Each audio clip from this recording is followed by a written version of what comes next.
Hi, Tony from All the Remote Things here today, and I'm with Lyssa Adkins. How are you today? Hi, Tony. Hi, everyone listening. I'm really good today. I hope I'll be good on the day that you're listening, but I can't guarantee that. Fantastic. Look, I always do the author's version of who you are, and I'm sure a lot of people know who you are, but there'll be people tuning into this that have never met you or never understood what you're doing. Would you like to let everyone know who you are? Sure, I'm happy to.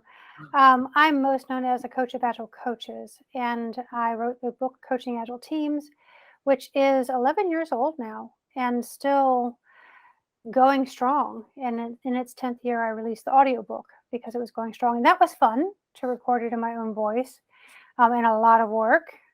Tony's holding it up there for those people. It's sort of coming through the mist. It's a Brigadoon sort of vibe there with it coming in and out. Yeah, right through the mist. Yeah, and the work I've been doing in the last couple years is all about leadership teams and helping them be high performing and helping them take up their individual, but also their collective responsibility to do their transformation. No, that's brilliant.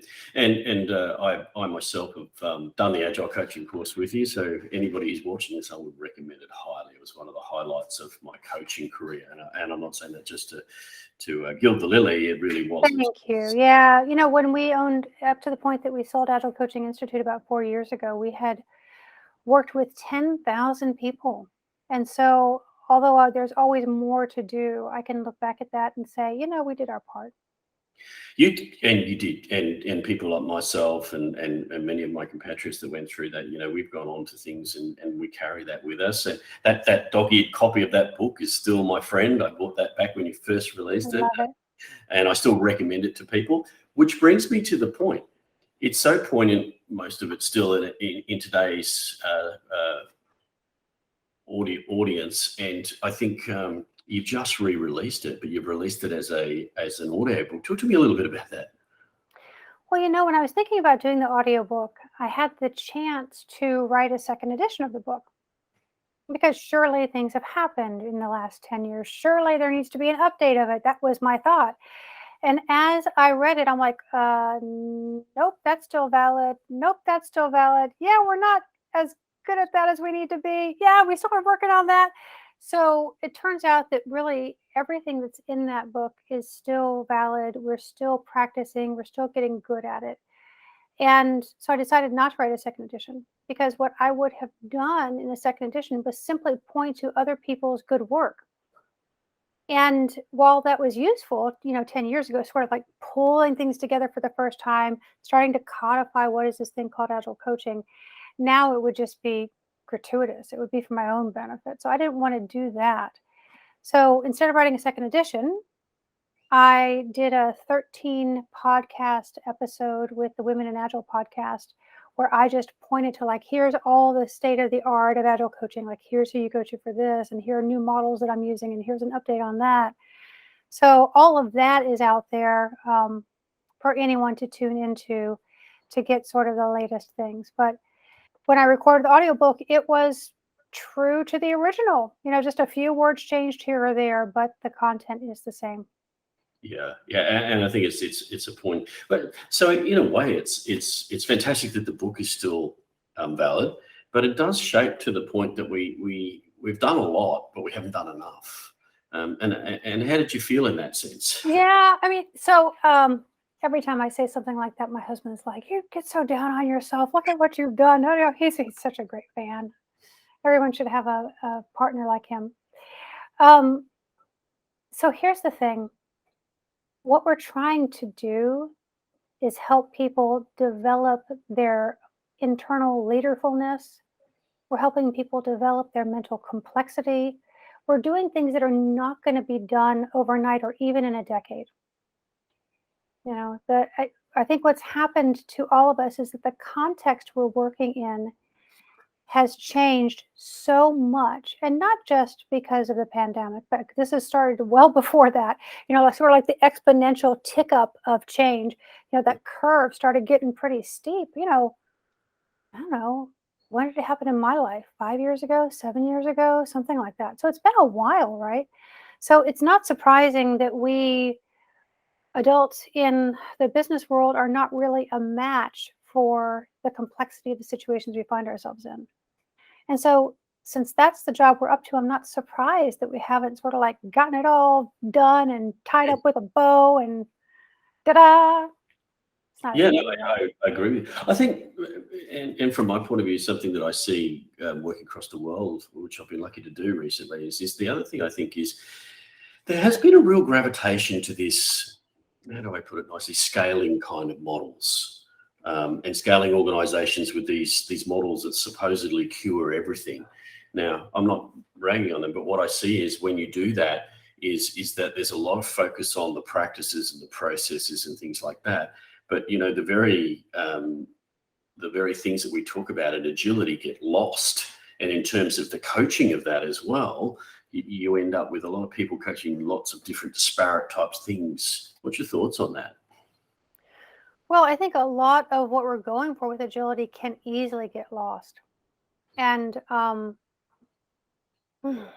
it's sort of a lesser of weevils for those of you who've ever watched Master and Commander, that movie. It's so great. What is the lesser of evils? But they say lesser of weevils. It's a funny little moment. So the practices are so useful because how do we get started otherwise? You come into an organization and you say, so, our principle is to create transparency. Okay, great. How are we going to do that, right? And so you have a practice around, let's just talk about the Scrum framework here, a practice around daily stand-up, creates transparency.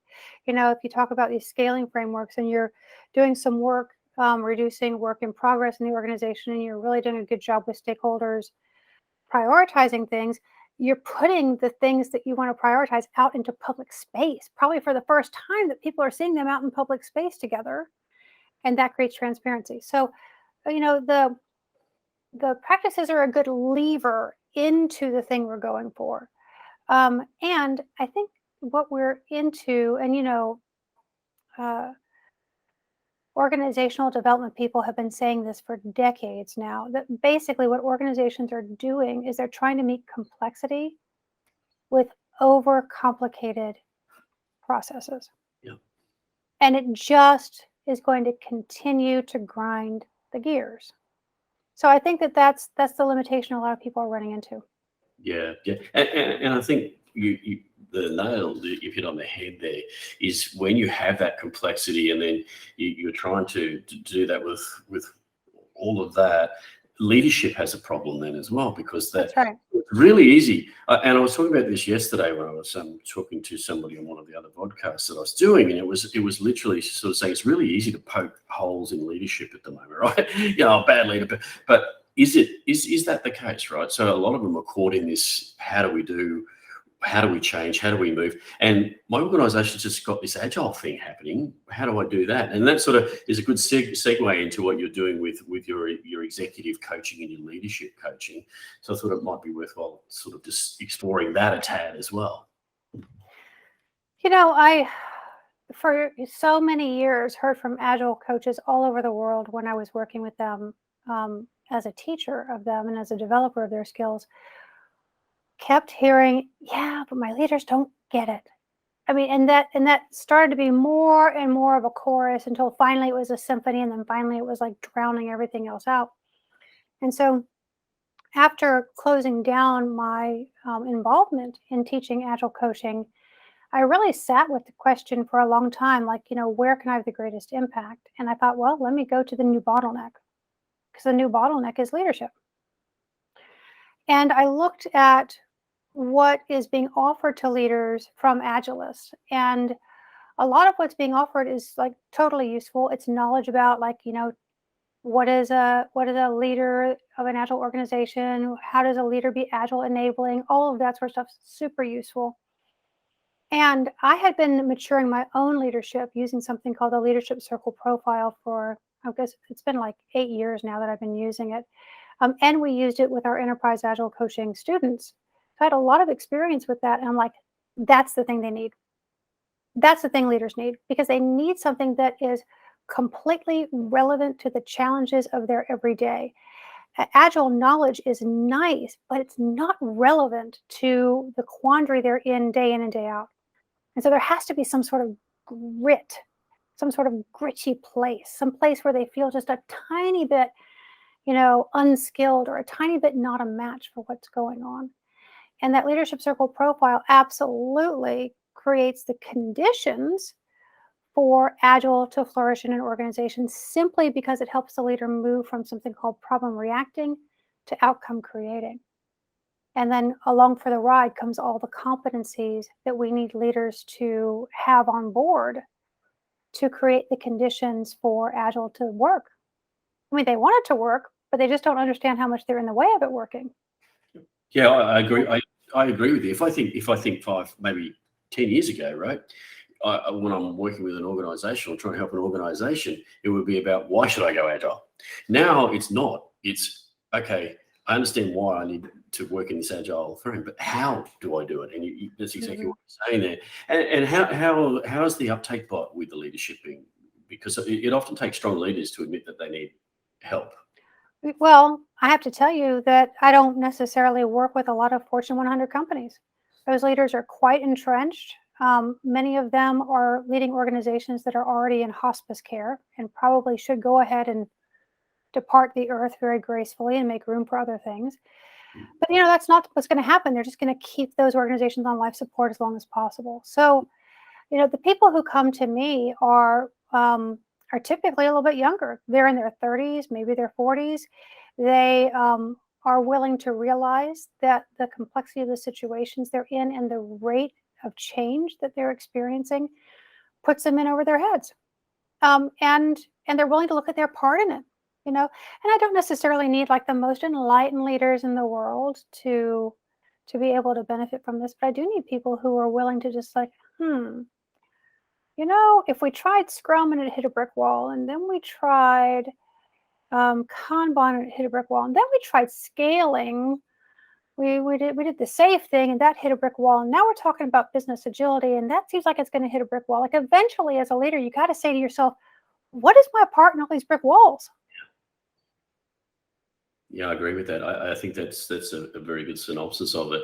And I think, I'll go back to the right at the beginning there, and when we were talking previously, you've done a lot in this space and a lot for the community. It doesn't fall back just on you and the others that are working with this. This falls back on us as an Agile community as well, to actually to raise that awareness, to support this and focus on these types of frames of change as well. So anybody who's watching this, I'm calling on you to take that challenge up.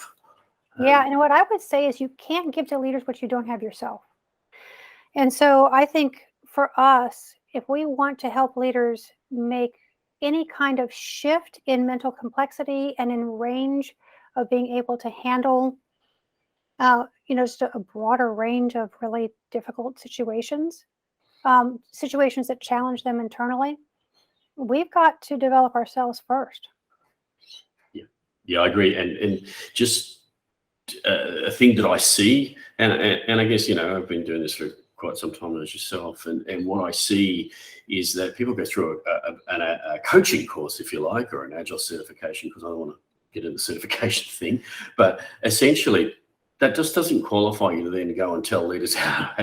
There's a whole different frame of reference around that, and so you do need to look at how you understand it and how you can best affect that change, or even if it's not within your wheelhouses, to be able to say this is where you should go to get the help. You don't always have to have the answers on that, right? I mean, I really encourage everyone listening to go check out the Leadership Circle profile. It's a tool that I'm certified in. It's not my organization, so I don't have any stake in everyone going to do that in a particular way. But that is such an amazing amalgamation of the best thinking of leadership over the last 4 or 5 decades. I mean, it's all contained in this one really accurate and gut-wrenching 360 that you get to find out exactly how you impact people with your leadership. And it is always either worse or better than you think. Yeah, you never know what you're actually going to get, right? Right, exactly. And that's one of the beauties of it. It's like you can really see the gap between your perception of your leadership and then the impact of your leadership on other people. And that can open the doorway for like just a lot of very fundamental shifts. And then when those shifts happen, like everything starts working a lot better. We're not going after like a symptom and cure a symptom or even a root cause and like cure that thing that's related to that root cause. What we're going after with these types of tools, and this one in particular, is like, what are the underlying limiting beliefs that run your behavior? And as soon as you can look at those and realize, oh crap, I don't need that anymore. I'm an adult now. I don't need that underlying belief, that limiting belief. I don't need it to run my behavior. Instead, I can let that go and blossom into these competencies like being visionary and mentoring people and seeing systems and having courageous authenticity in all conversations, all interactions. Like then the whole world opens up. And then you become the kind of leader that your organization needs you to be, because really no one needs leaders to tell them what to do anymore. We're just not in that world anymore, you No, know? that's exactly right. Because the Right. minute we have leaders doing that all the time, you get that learned helplessness, right? And Right. it's negating the effect of what you're trying to achieve in the first place. Exactly. So there's just a ton of inner work for leaders to do to mature their own leaderfulness, also their mental complexity. Um, and it's not like it's hard work. It's sort of like when you're sailing and you have to tack, but you only have to tack like 10 degrees, right? To have a totally new view. It's just like that. Yeah. That's interesting. So I want to take a little move sideways again, as I do when I talk to people, and there are other things that you do, and one of those which I feel clicks into this is the shift events. And I don't think people know about that too much. Talk to me about the shift events, because I only lucked onto that a little while ago, and I was quite interested. Part of asking myself that question, where can I have the biggest impact, was an answer that came back: work with groups across organizations. And so a shift event is intended to shift up an entire community inside of an organization. Let's say it's a community of transformation leaders, or it's a community of product owners, or it's a community of 3 or 4 teams that work together all the time. You know, and the question, and I co-design these with people in the organization, people who are typically community organizers or have some sort of responsibility for that function or that role in the organization. And the question I ask is like, if you could shift up that entire group in just 1 or 2 ways and everything would start going better, what would that be? And so we design an event around that. And it's an event that I come and facilitate. And I'm using my coaching skills and my group facilitation skills. And sometimes we do it in very large groups. And so I have large group facilitation skills too. And, it's like 2 to 4 hours, but it gives everyone like just a boom. We're going to shift. We're going to start thinking about things really differently. And usually, there's some sort of model or some new concept or something that gets imparted during the shift event. And that becomes the basis for new shared meaning and new conversations that couldn't happen otherwise. That's brilliant. So when you're affecting that with them, I assume that's all not face to face these days. You're working in the Oh, remote. it's all remote. Good, good, good. So that leads me to a question, because it is a remote podcast as well. But I Mhm. want to talk about the remote frame of working, or slash hybrid.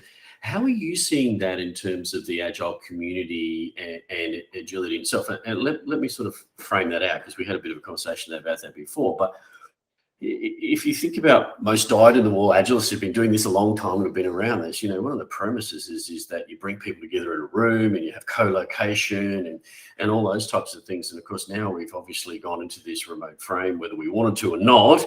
But essentially, we know that that's not going away now. How do you see all these things working and interacting, and what are the experiences you're seeing?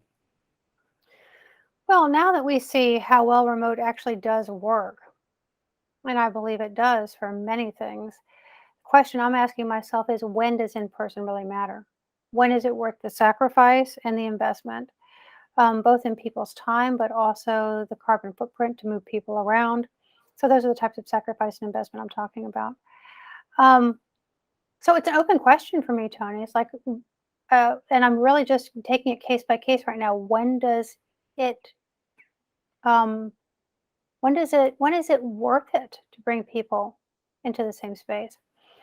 I do have the concern that, how, let's just go to the agile coaching discipline for a moment, how agile coaches could sit there with the team and they could be a sort of a fly on the wall and watch how the team functions. And they would be able to see patterns of conversations, patterns of conflict, patterns of creativity or lack of it, patterns of choice making that um, that there's no other way they would see it but Mm. just but they're being there, right? And so now that we're in this remote frame, I think many agile coaches feel like they don't have the right to ask to be in those interactions. And also those interactions are happening differently. Yes. They're happening at different times. Some of them are async.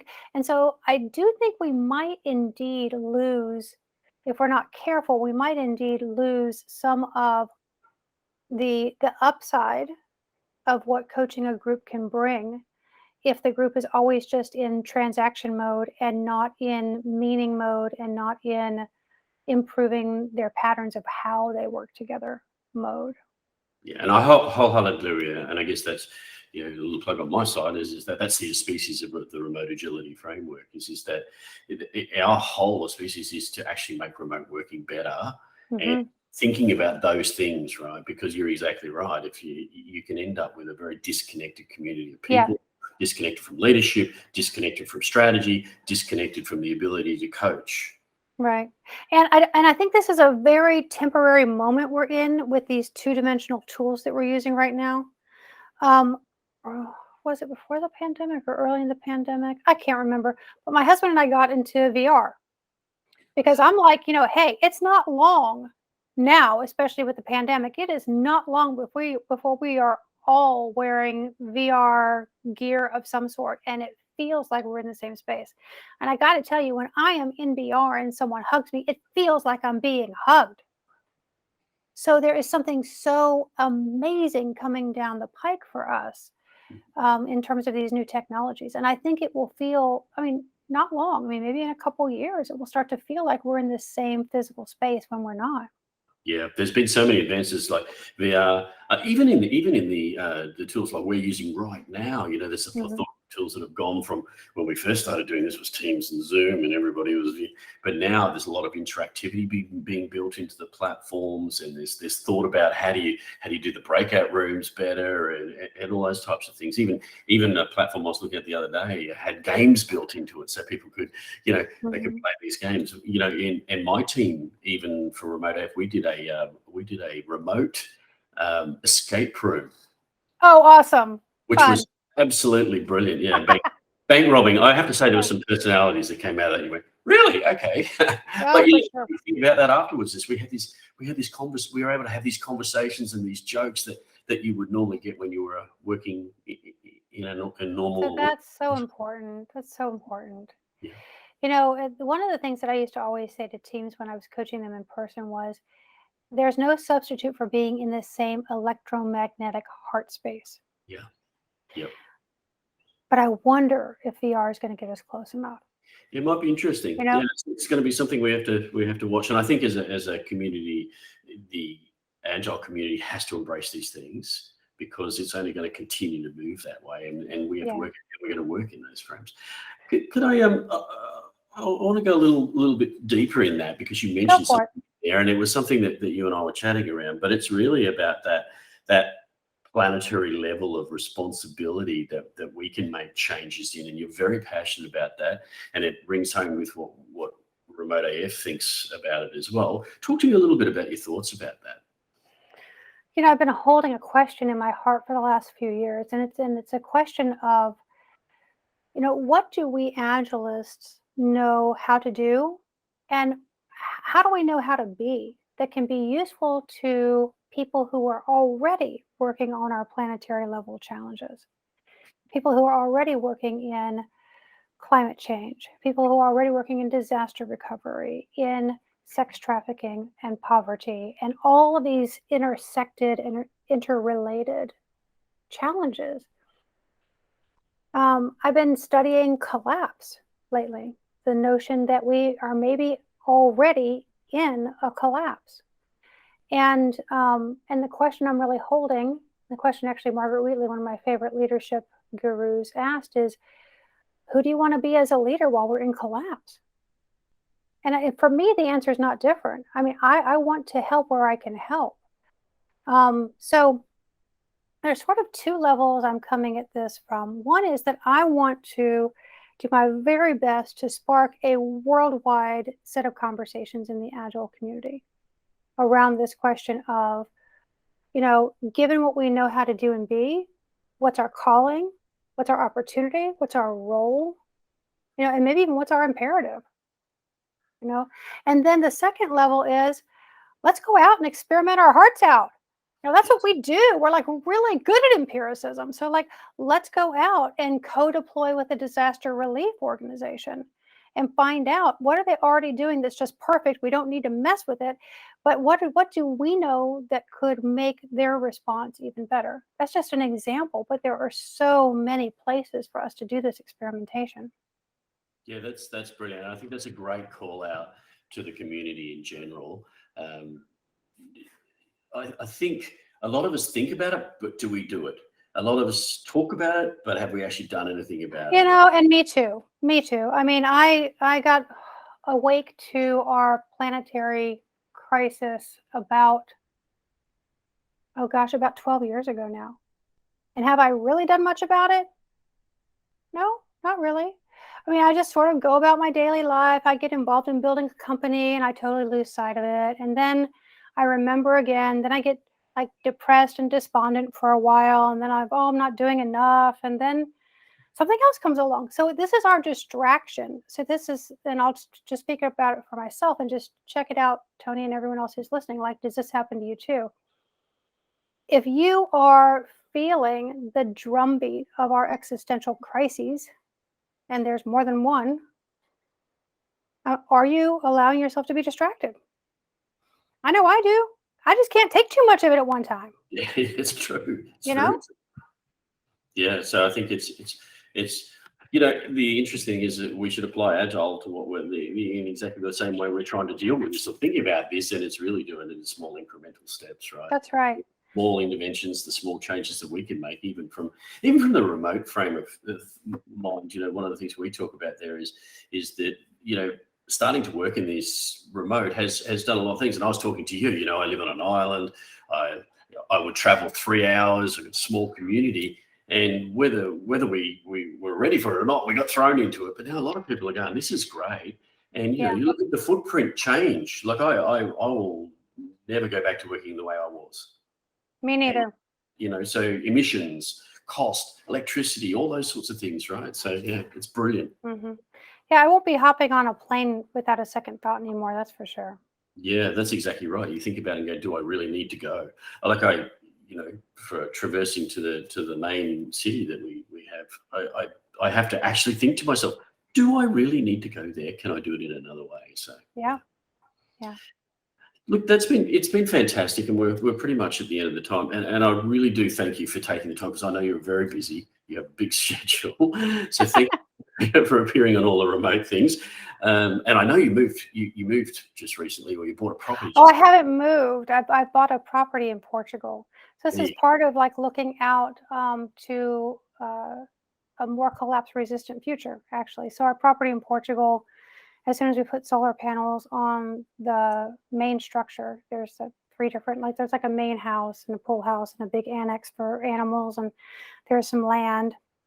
As soon as we put solar panels on, we'll be off the grid, off public water, all that sort of thing. Now, we're not planning on having to get off of all that right now. I mean, it's all just hunky-dory right now. But we keep talking as a family, like, why not have the options? Why? Because if collapse happens like all the experts say it's going to happen, it's going to feel like it is overnight to us. Yes. And so if we're not thinking about it now, and thinking about, do we actually want to be one of the survivors of it? Yeah. And I think I've landed on the edge of yes, I do. And I definitely want my daughter to. So my daughter is in her 20s now. And so this property is going to be her primary home, and she's going to be the caretaker of it, and she's going to be the host of the groups that we have coming through. Because for as long as we have, all the benefits of good internet and travel and all that sort of thing, we have the opportunity to host groups on the land and do some really deep work with them. That's absolutely brilliant. Yeah, it's fantastic. And I wish you the best of luck with that as well. So, close to my heart because I'm living on an island. So yeah, I've already made that sort of change and decision. So, again, thank you for appearing and being on all the remote things. So how can people get involved? How can they get in touch with you? So the easiest way to get in touch with me is through my website, lyssaadkins.com, but you have to know how to spell it. Here we go, everyone. LYSSAADKINS.com. Brilliant. Look, thank you for being on. For those that are watching this, don't forget to like and subscribe. All the remote things for all things remote. Fantastic to have you today, and thank you again. You bet. It's my pleasure.